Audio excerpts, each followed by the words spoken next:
350. That is the amount of anime released in 2023. And I watched 100 of them. I mean, not really. I watched a lot of anime in this season, and I think we can all agree that this year is a huge step up from last season. Anime that has great animations, anime that has amazing storytelling, anime that gets better from the last season, anime that stays shit, anime that... And at the end of the year, there is always the same question getting asked around the internet. Obviously, there is no definitive answer for this question as everyone has their own opinion, including you and me. So feel free to put down in the comments what is your favorite/best anime in the season. So with no particular order and after watching 100 anime, no, not really. This is my best anime in 2023. And it all starts with... If I had to describe Zom 100 with one word, it would be holy fucking shit. From the opening, the whole anime itself, Zom 100 has absolutely no reason to go this hard. Now let me state the reason why I said that, and forgive me because I'm gonna be that guy, okay? I read the manga. Hold on a sec, what the heck are you doing? The manga has no hints it would be this good. If you compare this to Chainsaw Man for example, you know how the adaptation is going to be. But to be able to turn this panel into Hollywood Mission Impossible type of shit is a talent of its own. They could have the main guy screaming and an anime running scene and it would be enough. But some dude in the production said, nope, let's make this instead.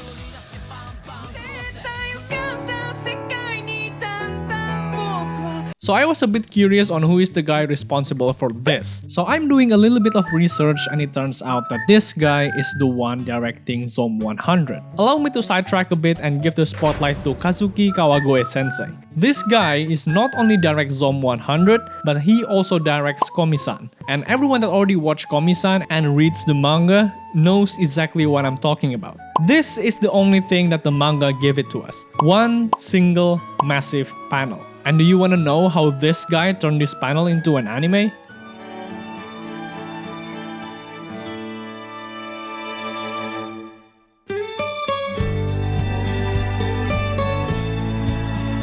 So yeah, this guy knows his stuff. And this continues consistently throughout the episodes. The only thing that held this anime back because as of this recording, the anime hasn't finished yet, so technically this is not a full review. They have a rocky production schedule causing later episodes to be delayed. For 40 fucking days! Do you know that meme that you become the very one swore to destroy? Yep, this is exactly what happens. Probably they didn't plan this quite well, but I think they start their career in the best possible way. Trust the studio, they left us with the second version of the opening and it's just a glimpse that they are cooking. Hiccups happen here and there and I'm just hoping that we can all continue to enjoy this beautiful show. I just wanna say something to all of you who say Spy Family is overrated, Spy Family is boring, blah blah blah. With all due respect, go fuck yourself. Spy Family has the same fate as this guy. If you don't know who this guy is, his name is Erling Haaland, football athlete and right now is the world's best striker. But you know what? Almost everyone banter him because all he did was... Jones puts it in, and now Haaland, 3-0! Haaland! 2-0, he's hit the post, second, the bonus left, Haaland to Haaland for a hat. Haaland is still scoring goals, breaking records, gets the best striker awards. But there are still some people shit on him. He just waits in front of goal, the ball gets to him and scores. It's easy, it's simple. But the problem is, if it's that so easy and simple, then every striker should copy what Haaland did. Why can no one do what he does? That is because making something simple looks easy is hard. And I see people talking shit about Spy Family because of the same reason. To prove my point, let's take a look at the top negative reviews in my anime list. Spy Family is a cartoon with better animation. It doesn't take any position and is as bland as any cartoon the kids are watching on TV. That's why casuals are loving it. But it's also why anime enjoyers are not really on the same boat. And I'm sorry, Mr. Connoisseur of anime enjoyers, I would easily argue otherwise. Making Saturday morning cartoons for kids is not as easy as it seems, and especially turning this concept into a worldwide popularity and sensation that every age can enjoy. Anime doesn't have to be deep and complex, and anime doesn't necessarily have Demon Slayer animation to be a great show. Sometimes an entertaining, slow, and feel-good show is enough. Given that this author probably pitched his manga to his editor, I have 3 characters, 1 spy, 1 assassin, and a psychic autistic kid. Great! So what is the plot? About that, the fact that the author can expand a story with such a simple concept is simply admirable to me. I honestly think Spy Family is not as interesting as the first episode, but somehow Spy Family still has something that makes me keep watching. Either the additional of the side characters, or the relationship between the characters, or probably because of this dog. You can mention any aspect from Spy Family and not be amazed by how well made it is. You can throw in the opening, the ending, the directing, the voice acting, everything was well made from top to bottom. Spy Family has done something that looks so simple yet so pleasing. And that's why you always find beauty in simplicity. Also, if this is a kid's show, then why is Anya playing poker? Why? Are you trying to teach kids gambling? Mystery anime sucks. I don't know if anyone tells you this, but there is literally no good mystery anime. Summertime Render you can say is a mystery anime for just 5 episodes, and then they play Left 4 Dead for the rest of the season. Promise Neverland is good, but come on. Stop huffing that copium.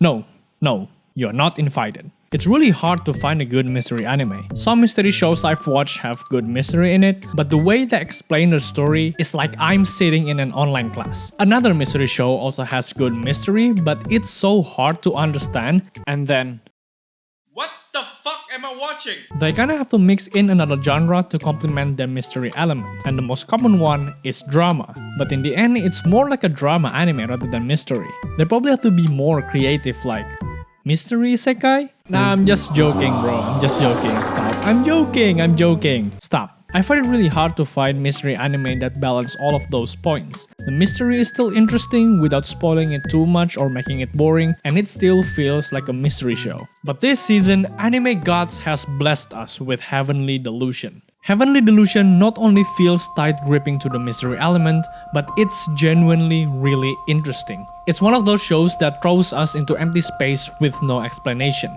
There is something happening, something from outside the world that is kept secret from us, and we do not know anything about it. You just sit there watching everything unfold. You watch how the world looks. You watch how everyone was so desperate to live a normal life. You watch everything, but you cannot do anything.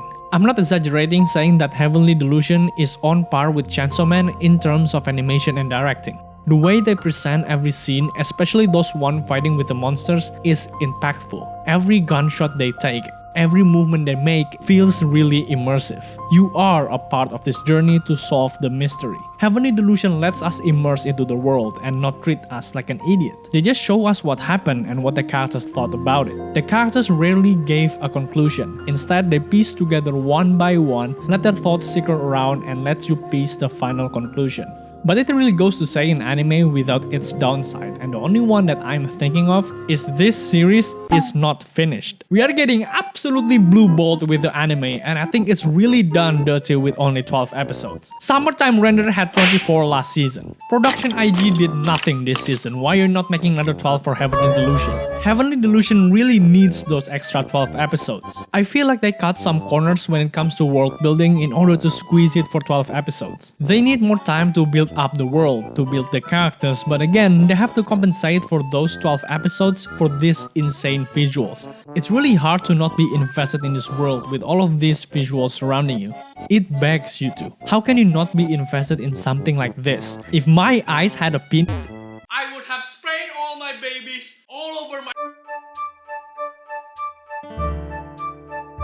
I don't think I have to tell you over and over and over again how good Oshinoko is. Oshinoko is a prime example of having a brilliant idea and perfect execution.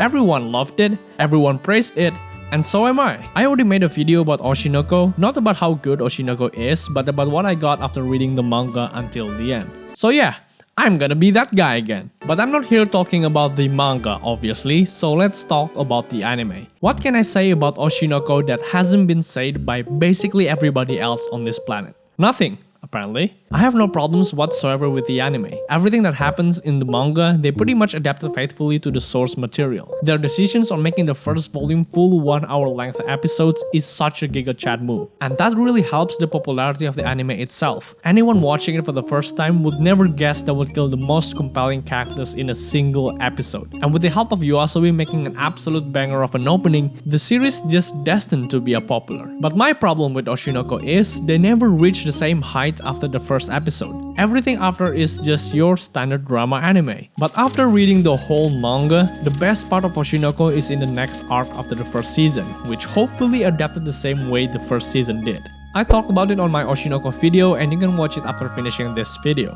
Anyway, Oshinoko is great. Fuck this girl because Akane clears this red hair bitch with anger issues. Next! I'm gonna say it one more time. We need more adult romance. Teenage romance is getting overused at this point. GTA 6 is almost released and we are still stuck with isekai and this. Oh my dude, you just got pranked! Adult romance has been around for decades, but if you look at those anime, you either never heard of the anime or it's just straight up hentai. Some adult romance anime felt way too mature, too melodramatic. I'm not pushing 30s, I'm still young, you know? This is not relatable. So it's really hard to find a good romance anime that feels somewhat adult but not too adult. And only once in every 1,000 other anime, one anime stood out from the rest. Adult romance but feels refreshing by putting those concepts inside a teenage high school student. So it's basically still a teenage romance. I'm gonna be perfectly honest with you guys that I'm having a really hard time explaining why Skip to Loafer is this high on my list. The only thing that I could explain is the feeling that I went through. There is one comment that perfectly encapsulates what I feel about this anime. If you still do not know what it means, it's basically the same feeling when you watch these videos.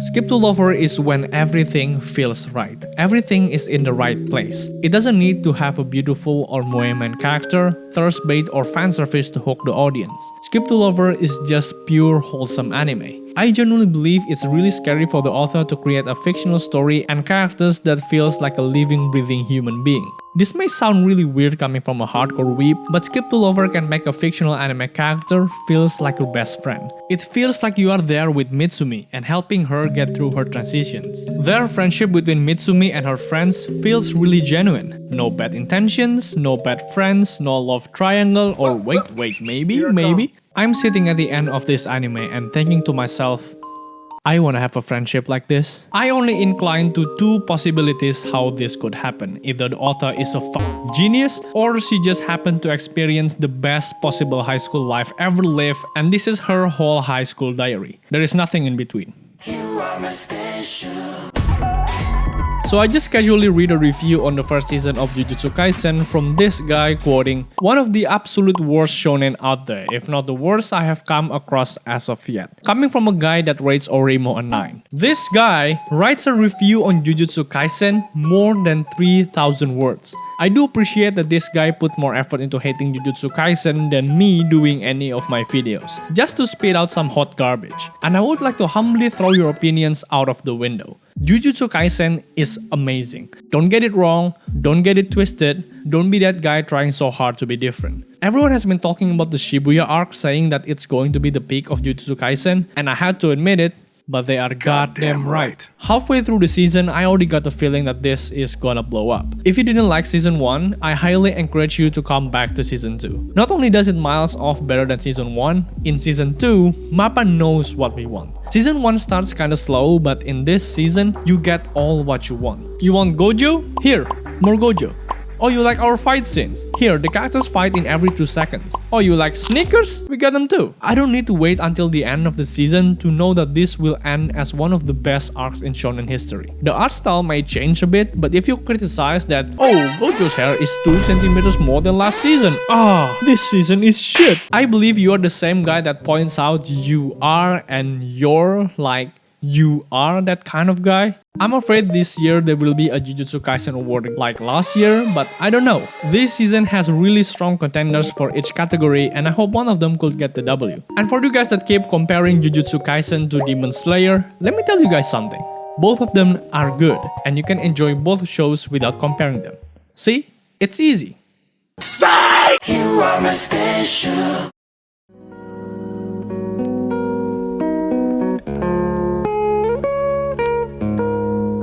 We might have just witnessed the best story ever told in anime. Vinland Saga might have gone past the normal bounds of anime and transcends into something on its own. There is not enough words in English language to praise Vinland Saga. The journey of Thorfinn from season 1 is beyond stunning. Seeing him grow and learn, fall and back up time and time again, Vinland Saga went from a story about revenge, war and battle amongst the Viking to struggle, self-reflection and a rebirth of a child that was born full of hate. I have to say this, but the way they explore Thorfinn as a character is so deep and profound. It sounds like someone making a thesis out of him. Forget I'm 14 and this is deep. This is I'm in the middle of my 20s and this is real. I never imagined someone drop this season just because it is not about action anymore. I get it when people watch Vinland Saga expecting a lot of fist bumps, but how can you not be interested in seeing how Thorfinn develops as a character? To anyone who dropped this season because of that reason, you also dropped something. Here. This is your clown outfit. It's a bit unfair to other anime I include in this video because I have to judge this also based on the season 1. Season 2 will not be this good if season 1 dropped The Promised Neverland. This whole character development arc for Thorfinn will never be this good without a masterclass of storytelling. There is no action or dialogue that goes to waste. The scene where Thorfinn seeing all the people he killed and he smiles the very next episode knowing he has to live with his guilt.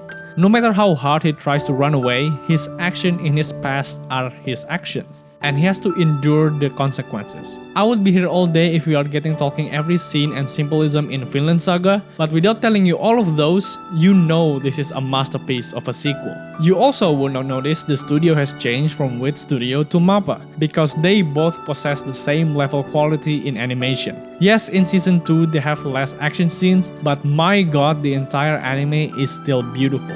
Personal opinion, Vinland Saga should have at least nominated as the best anime of the year, or in fact won it, or in fact go vote for Vinland Saga. If the Jesus himself says it's good, then it's fucking good. I wanna take you back to the year of 2021. There is a huge event coming up in Japan named the Manga Taisho Awards, an annual manga awards that is only given for the best of the best manga published in the previous calendar year. And in this specific year, the nominations were stacked. Oshinoko, Spy Family, and Kaiju No. 8 were nominated in the same year. Not only those manga were nominated, the winner of Tezuka Osamu Awards, the New Face Awards, and the nominee of the Sugi Manga Award were also nominated. It's a very stacked nominees. All of those manga were the heavy favorites to win the award. But the winner of the 2021 Manga Taisho Awards is not one of those manga. It's actually Frieren. So you are looking at the anime adaptation of a manga that casually beats Oshinoko, Spy Family, and Kaiju No. 8, and seeing how the anime turns out, the prophecy actually fulfilled. Frieren tells you about the journey from a different perspective. It's about the journey of an elf mage named Frieren, which she sets out to learn more about humans and humanity. We are looking this from the perspective of a magical creature that could live for 1,000 years. I mean, what is the worst thing she could say? Kill yourself. Frieren is your grandma's grandmother. She is that old, and it didn't stop the internet from trying to improve her. Anyway, I gave Frieren a try quite a while ago when I was watching Trash Taste. I was drawn by the synopsis of the manga and read a couple of volumes, and at that time I thought the manga was already complete. Everything about the manga was already amazing, but after I watched the anime, I never thought there was something missing in the manga. The anime breathes life to these panels and further emphasized the story it wants to tell. It gave the final touch to already perfect manga, and I cannot tell you enough how happy I was reliving the time I read the manga. It is just such a beautiful adaptation to the point I almost regret reading the manga. The anime did such a remarkable job making every single moment memorable. You feel happy when they are happy. You feel delighted when Frieren makes her first friend. You feel satisfied when Fern finally hits those rocks and Frieren asks her to travel with her. And when finally that moment hits, it hits you really hard. For an anime that is centered on a character that has a resting breath face, it really serves you with a lot of emotion. And that is what's so special about Frieren. Everyone is talking about those sad moments or how time was described in this series, but for me, it's actually beyond those two limits. Frieren is a journey about understanding human emotion, and human emotion is not only sad. We can be excited, we can be cheerful, we can be happy because us humans also deserve to be happy. And sometimes a bit horny. Frieren tells us such a wonderful story and is an anime that you won't find in every season. And who knows, probably we can experience this feeling again in the next 50 years. There is one last anime that I haven't talked about in this video, but before we get into that, there are a few anime that I wanna give a quick shout out to. I put these two anime alongside each other because these two anime are really similar, but they kinda go into their own ways, but still have some sort of similarities? Dangers in My Heart is about a shy middle school student named Kyotaro that has a crush on Anna. But what I mean by crush is not crush, but like literally crush her. Kyotaro has a deep desire to murder her while also protecting her. Insomniacs After School is about two high schoolers, Nakami and Megari, who have a sleeping disorder. One day, Nakami decides to wander off the streets and finds Megari sleeping in the observatory. They soon realize they both share the same struggle and decide to do things together at night, like roaming down the streets and hoping not to meet a 40-year-old vampire. These two anime at the end of the day are telling you a wholesome story about how to overcome your problems unique in their own ways. Probably the most overlooked anime in this year because it's a Netflix adaptation of What If Astro Boy is a Gen Z, which explains why the theme of this anime is pretty depressing. It is set in a future where robots and humans go along with each other. Humans are kind to the robots and the robots are programmed to be unable to kill humans. Suddenly, a murder happens in the streets where no humans are around. It's a detective action thriller anime written by the same author of Monster, so if you know, you know. The story of a girl who gets kidnapped and forced to be a servant for the emperor. One day the emperor got sick and she is able to find the cure for the kingdom. This catches the eye of Jinshi, who recognizes her talents and helps her to become a doctor. Or in short, it's basically the daily life of My Pocket Sage. A really unique anime where a girl has a curse to kill everyone around her, meets a guy that desperately wants to kill himself but he just cannot do it. An immovable object meets unstoppable force. Karen meets the manager. Kingsley Coleman meets Harry Kane. This creates a unique relationship with Izumo and Andy, which they speedrun over who's gonna die first. The story of a girl named Tomo who gets rejected because her crush did not see her as a girl because her nature of being tomboy. So instead of being more feminine, she beats the fuck out of him. Yeah, I like the show. Hey guys, look! It's another SAO clone, but this time the anime actually focused on full action and good animation. And this time the main character is not a wimpy, simpy, whiny King Arthur wannabe, because this time the main character is actually a cock. Hey guys, look! It's another anime about a girl who fell in love with a boy with absolutely no reason. Hey guys, look! It's another anime about a girl who fell in love with a boy with absolutely no reason. Now she is wearing glasses. Hey guys, look! It's another anime about a girl who fell in love with a boy with absolutely no reason. Now she is having a depression after broke up with her boyfriend. Now she is playing game to cope with her feelings, just like me, for real. I picked this anime because it's isekai, and I'm hungry, and the food looks good, and somehow Mappa made this. Now let's get to the main show. My number one. My favorite. No anime comes close to this masterpiece. The greatest anime ever made in history. And it all begins with one single word. I am atomic.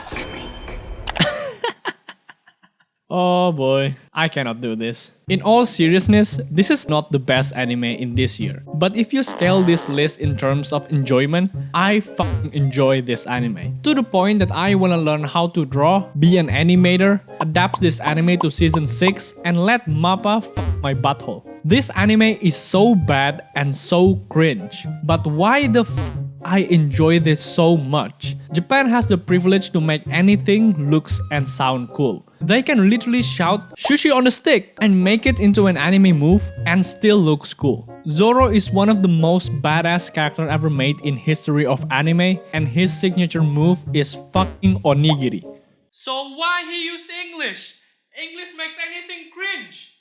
And why it still looks cool? This anime breaks the scale of cringiness and loops its way back to become actually cool. I think now I know my favorite anime. About a month ago, I posted a short video me ranking fall 2023 anime, and I put Girlfriend way up in the S tier. Girlfriend is a satire anime for the harem genre. It doesn't take itself seriously and makes fun of every trope in harem anime. And that goes the same for Eminence of the Shadow. It makes fun of everyone. And let me tell you this, the girls were named after how they treat the main character. Delta, Alpha, and Beta.